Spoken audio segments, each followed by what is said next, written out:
প্রিয় শিক্ষার্থীবৃন্দ, তোমাদের আজকে পদার্থবিজ্ঞান পরীক্ষা আশা করি আশানুরূপ হবে সবার। সবাই ভালো পরীক্ষা দিবে।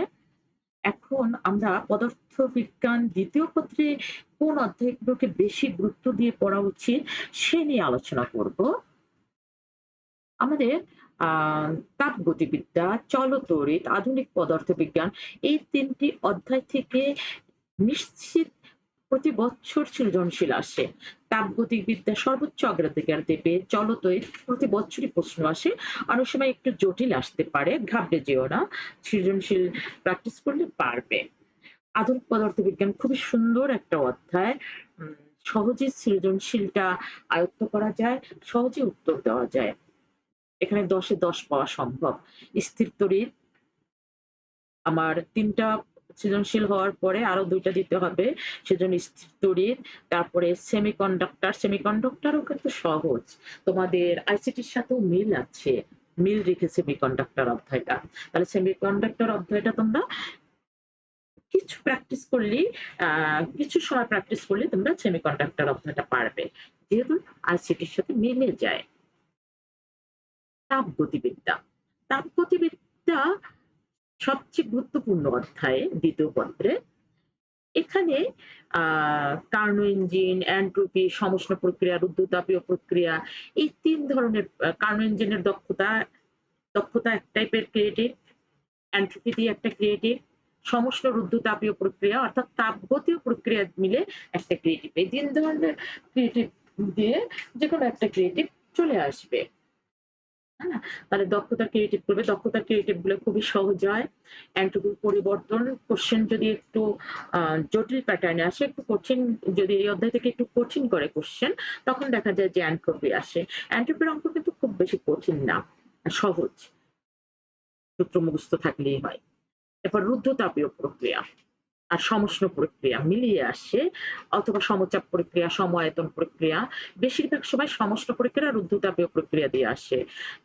চূড়ান্ত চাপ কত, চূড়ান্ত তাপমাত্রা কত, এমন, আবার কৃত কাজ কত, এই ধরনের।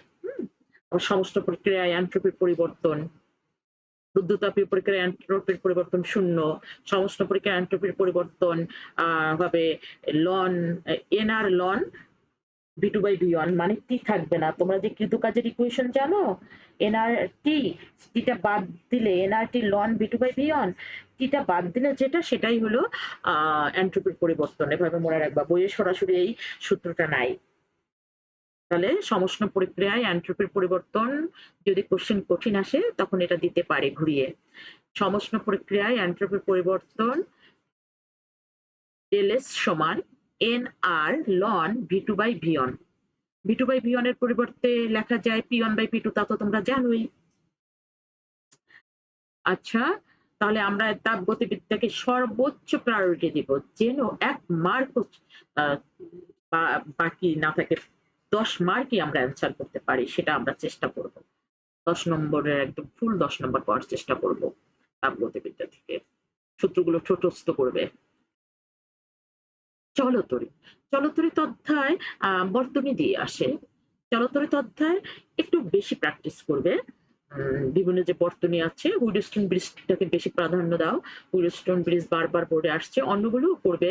তারপর শান্ট, অ্যামিটারের পাল্লা বৃদ্ধি, গ্যালভানোমিটারের পাল্লা বৃদ্ধি, শান্ট, শান্ট অ্যামিটার, ভোল্টমিটার, এগুলো করবে। তারপর কোষের সমবায়, শ্রেণী সমবায়, সমান্তরাল সমবায়, এগুলো।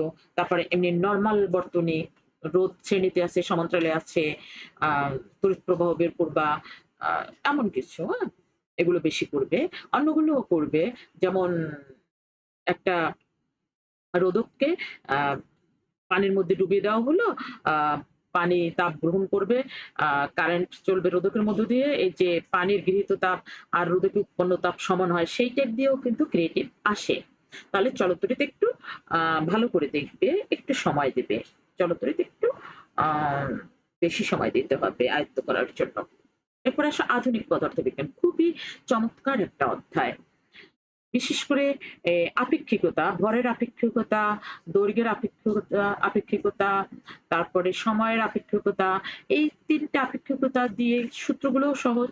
৩টা আপেক্ষিকতা দিয়ে বেশি আসে প্রশ্ন বোর্ডে। তারপর আসো ফটোতড়িৎ ক্রিয়া।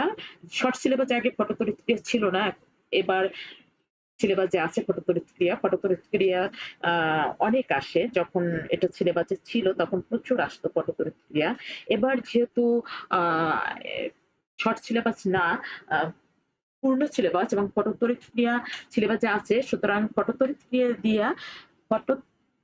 ক্রিয়া দিয়ে আসার সম্ভাবনা খুবই বেশি আমার মতে। আমার মতে ফটোতড়িৎ ক্রিয়া দিয়ে এবার প্রশ্ন থাকার সম্ভাবনা খুবই বেশি। প্রশ্ন যদি কঠিন হয় তখন কম্পিউটার প্রভাব আসে, আর যদি সহজ হয় তাহলে এই আপেক্ষিকতা দিয়ে, তিনটা আপেক্ষিকতা, ভরের আপেক্ষিকতা, দৈর্ঘ্যের আপেক্ষিকতা আর সময়ের আপেক্ষিকতা, তিনটা আপেক্ষিকতাকেই গুরুত্ব দিবে। ফটোতড়িৎ ক্রিয়া এই দুইটা দিয়ে আসবে যদি সহজ হয়। ফটোতড়িৎ ক্রিয়াকে গুরুত্ব বেশি দাও, অনেক এই শর্ট সিলেবাসের সময় আসে নাই বিধায় এবার আসার সম্ভাবনা বেশি, এবং খুবই গুরুত্বপূর্ণ, খুবই সুন্দর একটা টাইপ। যদি কোশ্চেন কঠিন হয় তখন কম্পোনেন্ট প্রভাব আসবে। কম্পোনেন্ট প্রভাবের সূত্রটা মুখস্থ করো, কোনটাকে কি বলে সেটা দেখে যাও আপাতত, তাহলেই পারবে এর অ্যান্সার দিতে, আশা করা যায়। স্থির তড়িৎ, ৩টা অধ্যায় গেল, এখন আমাদের আরো ২টার জন্য আমরা স্থির তড়িৎকে গুরুত্ব দিব। স্থির তড়িতে বিভব প্রাবল্য দিয়ে বেশি আসে মূলত। বিভব প্রাবল্য একটা ত্রিভুজ আকৃতি দিয়ে বিভব প্রাবল্য বের করতে বলতে পারে। একটা চতুর্ভুজের একটা ৩টা বিন্দুতে মনে করো আধান রাখছে, আর একটা বিন্দুতে বিভব প্রাবল্য বের করা শিখবে। তারপরে একটা সরল রেখার ২ প্রান্তে আধান আছে, কোথায় বিভব শূন্য বা প্রাবল্য শূন্য, অথবা কোনো একটা বিন্দুতে বিভব প্রাবল্য বের করতে বলে, তাহলে এই বিভব প্রাবল্য সরল রেখা, ত্রিভুজ এবং বর্গক্ষেত্র দিয়ে শিখবে বের করা, যে কোনো একটা আসবে। আর ধারক, ধারক তো খুব বেশি কঠিন না, ধারক ১০-১৫ মিনিট যদি ধারকের ব্যাপারটা দেখো ক্লিয়ার হয়ে যাবে ধারকটা। এই তো, হয় বিভব প্রাবল্য আসবে না হয় ধারক আসবে। গাউসের সূত্র, সে যদি অনেক কোশ্চেন অনেক বেশি কঠিন হয় তখন গাউসের সূত্র দেবে, এছাড়া দেওয়ার কথা না। এরপর আসে সেমিকন্ডাক্টর। মানে সেমিকন্ডাক্টরটা তোমাদের প্রিপারেশন নেওয়া খুবই সহজ, কারণ হলো তোমাদের আইসিটির সাথে মিল আছে। তোমরা গেটগুলো অলরেডি আইসিটিতে শিখে ফেলো। আইসিটিতে খুবই প্রাধান্য দেওয়া হয় এই গেটগুলোকে। সেখান থেকে গেটগুলো তোমার ফিজিক্সও সেম, সুতরাং তুমি গেটগুলো তোমার ৫ থেকে ১০ মিনিট দেখলেই তুমি আবার গেটগুলো হয়ে গেল। আর এই যে প্রবাহ লাভ, খুবই ছোট ছোট কয়টা সূত্র, এর চেয়ে আর ছোট সূত্র হয় না। সেই সূত্রগুলো শিখলে তুমি কিন্তু এই প্রবাহ লাভের অঙ্ক ইজিলি পারো, একদম খুবই সহজ। আর রেকটিফায়ারটা ইম্পর্টেন্ট, রেকটিফায়ারটা একটু ভালো করে দেখবে, তাহলে সেমিকন্ডাক্টর এবং ইলেকট্রনিক্স থেকে প্রশ্ন আসলে তোমরা আশা করি পারবে। এটা যেহেতু আইসিটিতেও পড়া হয়, ফিজিক্সেও পড়া হয়, ২ জায়গায় পড়া হয়, তাহলে তোমাদের এটা বেশি আয়ত্ত করতে সুবিধা হবে, আয়ত্ত করা অনেক ইজি হবে। আহ এভাবে। এরপর আসো পরমাণু মডেল। পরমাণু মডেলে কি, পরমাণু মডেল, পরমাণু মডেলে কক্ষপথের ব্যাসার্ধ, কক্ষপথের শক্তি, ২টা বড় ইকুয়েশন, যদিও বড় ইকুয়েশন গুলো যে মুখস্থ করা যায় না তা না, ইকুয়েশন ২টা মুখস্থ করবে। আর হলো এখানে ক্যালকুলেশন করার সময় ক্যালকুলেটারে কিন্তু তোমাদের যে ক্যালকুলেটার পাওয়ার 2 ডিজিট, পাওয়ার ৯৯ হতে পারবে, কিন্তু ১০০ হলে আর নেয় না, তাহলে কিন্তু 0 হয়ে যায়। এই কক্ষপথের ব্যাসার্ধ এবং কক্ষপথে ইলেকট্রনের শক্তি ক্যালকুলেশন করার সময় তোমরা সতর্ক থাকবে, ভেঙে করবে, ২ ভাগ করে করবে। তুমি ক্যালকুলেটরে এত রাশিগুলো, এত রাশিগুলো, বেশি রাশিগুলো একসাথে গুণ করবে না, যাতে পাওয়ার ৯৯ উপরে না উঠে যায়, সেটা খেয়াল করবে। সবচেয়ে চমৎকার হলো যে লব, লবে যে থাকে সেটাকে ২ ভাগ করে করা। লবের কিছু অংশ ক্যালকুলেটর উঠানোর পরে ভাগ দিয়ে নিচের হর দিয়ে ভাগ দেবা, যে রেজাল্ট আসবে, আনসার আসবে, সেটাকে আবার লবের যে বাকি অংশ থাকলো, যে রাশিগুলো গুণ করা না সেটা গুণ করে দিবা। তাহলেই কিন্তু কক্ষপথের শক্তি বের হয়ে যাবে। কক্ষপথের শক্তি বের করার সময় কিন্তু ক্যালকুলেটরের হিসাবে অনেকে ভুল করে বসবে, এটা কিন্তু খেয়াল করবে। নিশ্চয়ই তোমাদের টিচারও বলে দিয়েছেন ক্লাস নেওয়ার সময়, আবার আমি সতর্ক করে দিলাম। তারপরে আহ কক্ষপথের শক্তি, শক্তি যদি জানো, বেগেরও একটা ইকুয়েশন আছে। ইলেকট্রন কক্ষপথে কত বেগে ঘুরে সেটাও জানবে, তাহলে কক্ষপথে ইলেকট্রনের বেগ ব্যাসার্ধ এবং শক্তি তিনটা সমীকরণ এক জায়গায় লিখে মুখস্থ করো। এরপর আসো তেজস্ক্রিয়তা। তেজস্ক্রিয়তা খুব আসে, যদিও শর্ট সিলেবাসে তেজস্ক্রিয়তা ছিল না, কিন্তু যখন তেজস্ক্রিয়তা পূর্ণাঙ্গ সিলেবাস ছিল তেজস্ক্রিয়তাকেই বেশি প্রাধান্য দেবা। তেজস্ক্রিয়তা দিয়ে বেশি প্রাধান্য দিয়ে ক্রিয়েটিভ করবে এবার, যেহেতু এবার পূর্ণ সিলেবাস এগুলো করবে। এক কক্ষপথ থেকে আরেক কক্ষপথে ইলেকট্রন লাভ লাভ দিলে কি হয় সে ব্যাপারটাও নিয়ে আসবে। কিন্তু কক্ষপথের ব্যাসার্ধ, ইলেকট্রনের কক্ষপথের ব্যাসার্ধ, ইলেকট্রনের কক্ষপথের শক্তি, ইলেকট্রনের কক্ষপথের বেগ, সাথে ইলেকট্রন এক কক্ষপথ থেকে অন্য কক্ষপথে লাভ দিলে কতটুকু শক্তি শোষিত হয় বা নির্গত হয় সেটা গেল টপিক্স। এরপর আসো তেজস্ক্রিয়তা। তেজস্ক্রিয়তা কি? ই সমান এন সমান N not E to the power minus lambda T. আর অর্ধ ল্যামডা জানতেই হবে, ক্ষয় দ্রবক জানতেই হবে। ক্ষয় দ্রবক সরাসরি দেওয়া নাও থাকতে পারে, তখন দেখা গেল অর্ধায়ু দেওয়া থাকে, গড়ায়ু দেওয়া থাকে।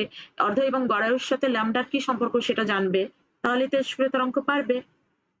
এবং এখানে তেজস্ক্রিয়তা কতটা পরমাণু বা পদার্থ ক্ষয় হয়েছে সেটার দিকে তাকাবে না, কতটা পরমাণু আছে অথবা কতটুকু পদার্থ আছে তার উপর খেয়াল করবে। যদি ক্ষয় হয়, নষ্ট হয় দেওয়া থাকে, তাহলে সে নষ্ট হওয়া থেকে নষ্ট হওয়াটা বাদ দিয়ে কতটুকু পদার্থ আছে সেটা নিয়ে সূত্রে বসাতে হবে। এটা কিন্তু একটা সতর্ক থাকতে হবে, নষ্ট হওয়া দিয়ে সূত্রে বসানো যাবে না, আছে কতটুকু সেটা বসাতে হবে। এরপরে আরেকটা টাইপ আছে বন্ধন শক্তি বা ভর ত্রুটি।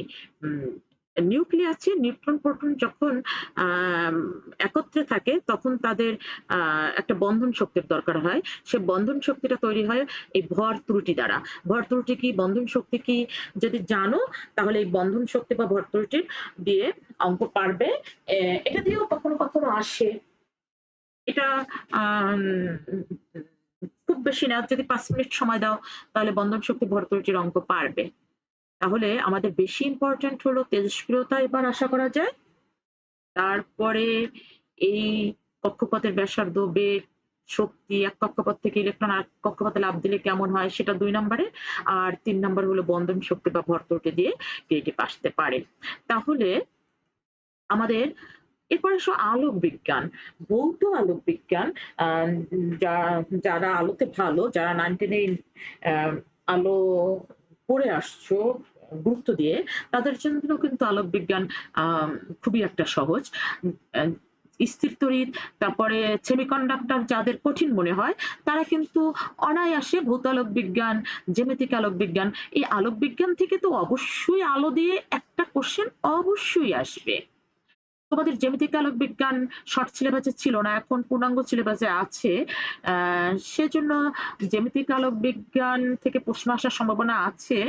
লেন্স প্রস্তুতকারক, তারপরে অনুবীক্ষণ যন্ত্র, দূরবীক্ষণ যন্ত্র, এই 3টে টপিকস দিয়ে প্রশ্ন আসার সম্ভাবনা বেশি। এরপর আসে ভৌত আলোক বিজ্ঞান। জ্যামিতিক আলোক বিজ্ঞান অনেকেই প্রিপারেশন নেওয়া সময় সাপেক্ষের ব্যাপার, একটা বড় অধ্যায়। তবে ভৌত আলোক বিজ্ঞান এবং জ্যামিতিক আলোক বিজ্ঞান, দুইটা আলোক বিজ্ঞান মিলিয়ে একটা কোশ্চেন অবশ্যই থাকবে, একটা তো মাস্ট থাকবে, দুইটাও থাকতে পারে, একটা অবশ্যই থাকবে। ভৌত আলোক বিজ্ঞান ইয়ং এর ডিসির পরীক্ষা বেশি গুরুত্বপূর্ণ, তারপর অপবর্তন ও ব্যতিচার। ইয়ং এর ডিসির পরীক্ষার মধ্যে ব্যতিচার আসলে। তাহলে এখানে কি 3টায় ব্যতিচার, অপবর্তন, অপবর্তন গ্রেডিং, এই 3টা টাইপের মধ্যে যে কোনো একটা সৃজনশীল থাকবে। 3টা টাইপ থেকে বেশিরভাগ সময় ব্যতিচার দিয়ে বেশি সৃজনশীল থাকে, তারপরে অপবর্তন গ্রেডিং। তাহলে ভৌত আলোক বিজ্ঞান প্রিপারেশন নেওয়ার জন্য তোমার সর্বোচ্চ সময় লাগবে 20 মিনিট। তুমি সূত্রগুলো মুখস্থ করবে এবং সূত্রগুলো মুখস্থ করার পরে আগে তো করাই আছে, ব্যতিক্রম কোনো সৃজনশীল থাকলে সেটার দিকে তাকাবে। আর আশা করা যায় সূত্র মুখস্থ থাকলে এই অধ্যায়ের 3 নম্বর তো অনায়াসে অ্যান্সার করতে পারবে। 4 মার্কের জন্য 4 নম্বরের জন্য হয়তো একটু ভাবতে হবে।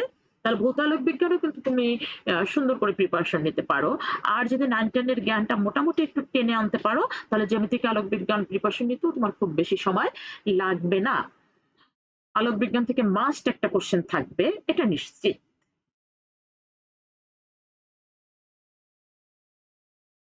তোমরা তাহলে তাপগতিবিদ্যা, চলতরিৎ, আধুনিক পদার্থবিজ্ঞান এই 3টে অধ্যায়ে 3টা সৃজনশীল প্রশ্ন পাবে। এগুলোকে সর্বোচ্চ অগ্রাধিকার দাও। আর বিকল্পের জন্য আমি বলবো স্থিরতড়িৎ, সেমিকন্ডাক্টর, এ দুটো অধ্যায় যদি তোমার প্রিপারেশন নিতে মনে হয় একটু জটিল লাগছে, তাহলে তুমি আলোক বিজ্ঞান নাও। ভৌত আলোক বিজ্ঞানকে আগে প্রাধান্য দাও, তারপর জ্যামিতিক আলোক বিজ্ঞানে লেন্স প্রস্তুতকারক, অনুবীক্ষণ যন্ত্র, দূরবীক্ষণ যন্ত্র, এই 3টা টপিকস তুমি দেখে যাও, আশা করা যায় পাবে। আর তড়িৎপ্রবাহের চৌম্বকক্রিয়া, তাড়িৎ চৌম্বক আবেশ এবার শর্ট সিলেবাসে ছিল না, এবার নতুন। এই দুটো অধ্যায় যদিও বেশি কঠিন না, কিন্তু অনেকেরই হয়তো বা ভালো প্রিপারেশন নেওয়া হয়নি। আসলে সময় এত ইন্টারমিডিয়েটে কম থাকে, সব অধ্যায়গুলো শেষ করা অনেক চ্যালেঞ্জিং। সব অধ্যায়গুলো আসলে ওভাবে শেষ করা যায় না, থিওরি শেষ করেই সময় হয় না। আসলে সিলেবাস অনুযায়ী সময় আমাদের হাতে খুবই কম থাকে। তারপরও তোমরা তার মধ্য থেকেও সবাই যে ভালো রেজাল্ট করে না তা না, সবাই ভালো রেজাল্ট পড়াশোনা করলে করা সম্ভব। 90, 95, 98 তো পায় মানুষ। তোমরা আশা করি পাবে। সর্বোচ্চ চেষ্টা করবে, আজকে এসে পরীক্ষা দিয়ে এসে পড়তে বসবে। শর্টকাট যতটা সম্ভব সব অধ্যায়গুলো চোখ বুলাবে। ধন্যবাদ সবাইকে।